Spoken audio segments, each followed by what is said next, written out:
Je pense qu'on connaît tous ce sentiment. Il y a vraiment des livres qui nous marquent à vie, qui deviennent des marque-pages de notre existence, des tournants, des moments clés. Pour moi, sans aucun doute possible, la lecture de La mémoire des vaincus entre dans cette catégorie. Ce livre m'a fait redécouvrir ce qu'est l'anarchisme, non pas par la fenêtre de l'actualité sociale et économique, non pas par la fenêtre du quotidien militant, non pas par l'étude théorique, non pas par la lecture de blogs, de sites, etc., mais par une histoire à taille humaine, prolétarienne, simple et superbe à la fois. La mémoire des vaincus est un roman écrit par Michel Aragon, sorti en 1989, et c'est celui dont il est le plus fier. Certainement parce qu'à travers cette fausse biographie, l'auteur raconte beaucoup de lui. Michel Aragon, l'auteur donc, est un petit gamin de paysan très modeste quand il arrive à Paris juste après la guerre de 39-45. Et c'est un peu par hasard que l'écrivain libertaire Henri Poulaille, de 30 ans son aîné, le prend sous son aile. Il le présente à ses enfants, mais aussi à ses amis anarchistes, dont Louis Lecoing, le célèbre pacifiste antimilitariste. André Mahé, aussi connu sous le nom d'Alain Sergent, un autre écrivain libertaire, Édouard Doléan, un professeur d'histoire à l'université, spécialiste du mouvement ouvrier, et d'autres encore, Joyeux, Leval, etc. Petit à petit, le gamin devient adulte et sa pensée libertaire éclot, se renforce, se structure. C'est une chose qui m'étonne encore aujourd'hui, comment cet homme qui avait 50 ans, qui était célèbre, à l'époque il était très célèbre, comment a-t-il pu se prendre d'amitié pour ce petit jeune homme qui ne connaissait pas grand-chose, l'inviter chez lui, à sa table, lui faire connaître ses enfants qui sont devenus des copains, et lui faire connaître tous ses amis. Et parmi ses amis, il y avait beaucoup de libertaires. C'est par le biais de Poulaille, qui lui-même était d'esprit libertaire et lié avec le milieu libertaire, que j'ai connu très tôt, dès 1945, 46, 47, des anarchistes comme Louis Lecoing, comme Armand, comme Leval, etc. Et donc cet esprit cette frustration, cette révolte, cette prise de conscience des classes qui m'avaient été imposées par la vie que je menais adolescent à Nantes, a trouvé une explication là dans les gens que j'ai rencontrés, dans les lectures que j'ai faites très tôt, évidemment, de Bakounine, de Kropotkin, de Proudhon, etc. Histoire de la littérature ouvrière avec Doléance, histoire de l'anarchie avec Alain Sergent, et puis aussi fréquentation assidue de Poulaille et de ses amis écrivains prolétariens.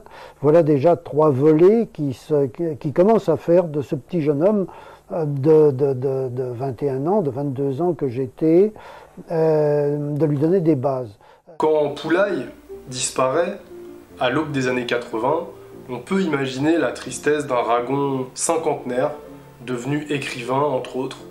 On devine aussi dans cet événement la genèse de ce projet littéraire, conter l'histoire de l'anarchisme, ses grandes défaites, ses petites victoires, à travers les yeux d'anonymes ou presque, dont les idées et prises de position politique auraient mérité bien meilleur sort, notamment quand on constate la médiocrité de ceux qui les récupèrent a posteriori.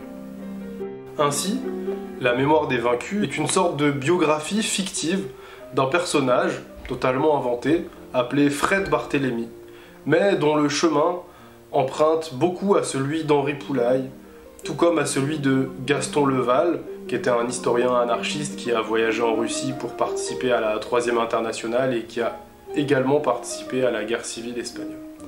Je vous propose un petit synopsis du livre. Paris, début du XXe siècle.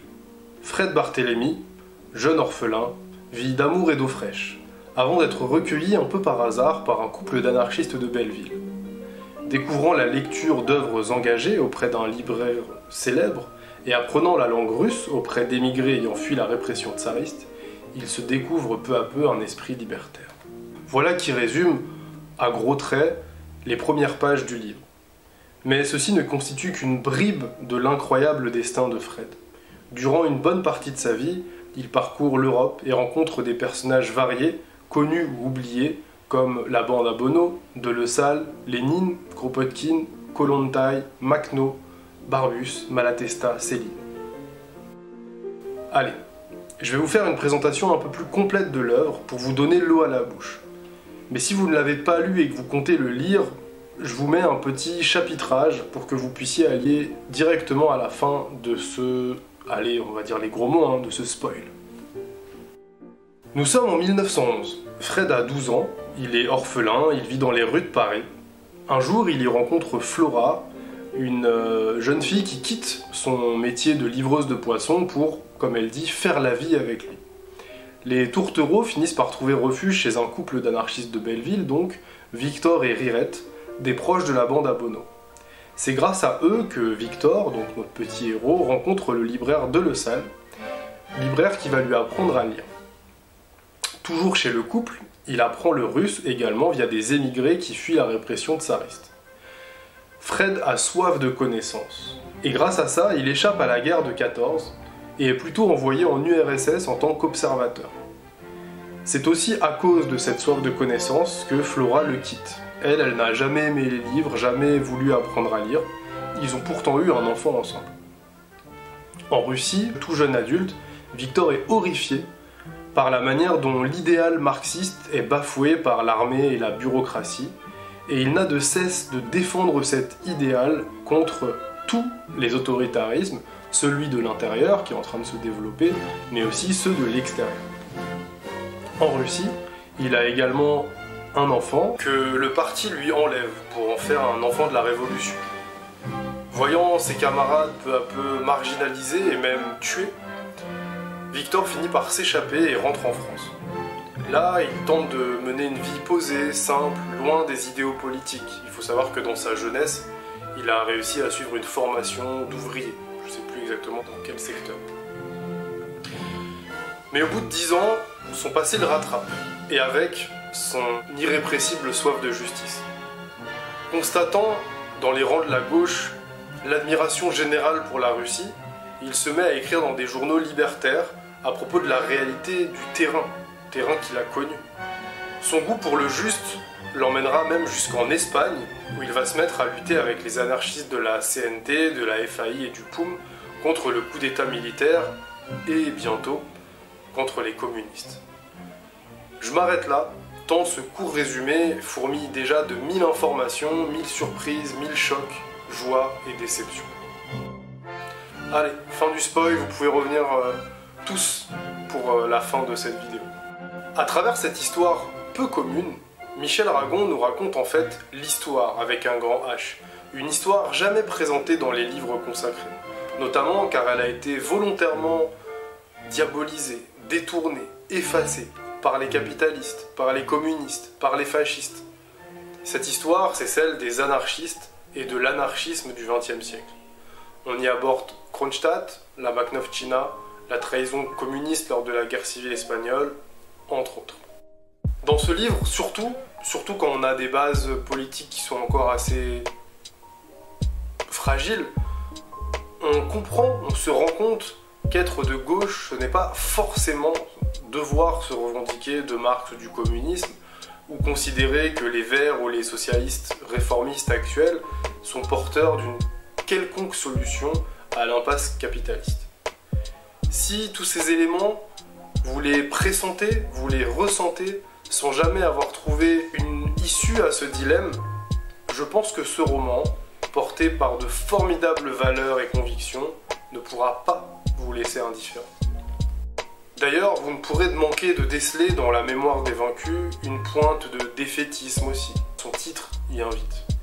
L'anarchisme, courant politique anticapitaliste, anti-étatiste, puissant à sa naissance dans le milieu du XIXe siècle, toujours rassembleur et retentissant au cours du début du XXe siècle, s'est fait progressivement marginaliser des esprits, des idées, des médias, des combats après la Première Guerre mondiale. Après la Seconde Guerre mondiale, il ne fait plus guère parler de lui. Si Michel Aragon lui redonne ses lettres de noblesse grâce à son magnifique roman, force est de constater qu'aujourd'hui, les anarchistes se font rares dans l'espace public, et les idéaux de certains paraissent parfois bien usés et poussiéreux. D'autres, qui tentent de s'inscrire maladroitement en son sein, transforment parfois l'anarchisme en un cri libéral ou libertariste, bien loin des idéaux libertaires d'antan. Mais il n'est pas trop tard. On a tous quelque chose d'anarchiste en nous. Je vous invite fortement, extrêmement fortement, je vous presse de lire ce formidable roman, de partager cette vidéo, d'offrir la mémoire des vaincus à un proche, bref, de rallumer la flamme de ces glorieux penseurs, de ces glorieux acteurs de l'histoire. Je vous l'assure, et vous le verrez si vous lisez ce livre, cette mémoire ne mérite pas de s'éteindre car elle porte en elle les germes d'un monde enfin libre et égalitaire. Un monde juste et digne, en somme. Je vous fais des bisous et lisez La mémoire des vaincus. La mémoire des vaincus est un roman qui traverse en quelque sorte le siècle, mais qui fait l'histoire du mouvement libertaire en France. Alors, cette histoire du mouvement libertaire, je l'ai faite comment? C'est-à-dire que cette histoire romanesque, parce que c'est un roman avec des personnages de roman, et ces personnages de roman ont été créés comment? Eh bien, je me suis aperçu à un moment donné que j'étais dépositaire d'un tas de choses que m'avaient dit ces militants libertaires qui tous sont décédés aujourd'hui, et que toute cette mémoire allait se perdre.